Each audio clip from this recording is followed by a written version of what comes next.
¿Qué onda, chavos? Levi here with Mexican Fluency, where I help gringos to crack the Mexican code. In today's video, I'm going to do a super comprehensive breakdown of the word verga in Mexican Spanish. This is a vulgar lesson, and I'll do this one in English just to make sure you get all of the nuances of these expressions, okay? First off, verga is a pretty vulgar term, so use it with caution. It literally refers to the male anatomy, o sea, a dick. But in Mexican Spanish, it has tons of different meanings depending entirely on the context and how you're forming each individual expression. Let's now dive into some of the most common expressions that you'll hear in Mexican Spanish. Número uno, the literal meaning, me duele la verga. My dick hurts. Me duele la verga. This is very explicit and direct. So use this with caution, but definitely listen for it. Número dos, as an expletive. So if you said, vete a la verga, go to hell, or get lost. Vete a la verga. This is a strong and vulgar way to tell someone to go away, to go to hell, just to get out of there. Número tres, expressing disapproval. Está de la verga. It's terrible. So this phrase is very negative. It's showing disapproval. So you could say, está de la verga, or you could even say, estuvo de la verga. In the past, it was a piece of shit. It was shitty. Estuvo de la verga. No me gustó. Número cuatro, expressing intensity. So, for example, me vale verga. I don't give a damn. I don't give a shit. This shows a strong disregard or indifference towards something.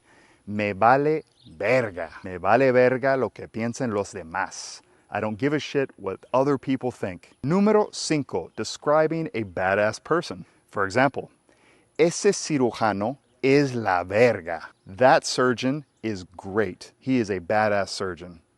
Depending on context and tone, it can mean that somebody is very, very good.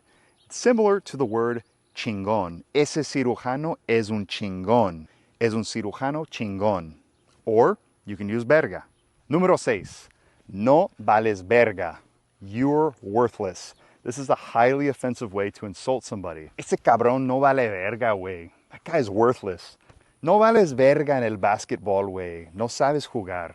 You're worthless at basketball. You suck. You're not any good. The word verga is deeply embedded in Mexican street language. It's often used amongst friends in informal settings, but its usage can vary greatly depending entirely on the region, social class, and specific context, okay? Very important to remember this. Some regions of Mexico may use verga more frequently or in different ways. For example, my Mexican side of the family, my wife and her family, they're from the north, and they use it in a particular way that folks down in Oaxaca might not do. Also, social context is important. It's typically used among younger people or in much more casual settings, okay? So keep this in mind. This is not something you're gonna do sitting at a nice dinner with folks that you don't really know. You're not gonna be throwing around verga this, verga that.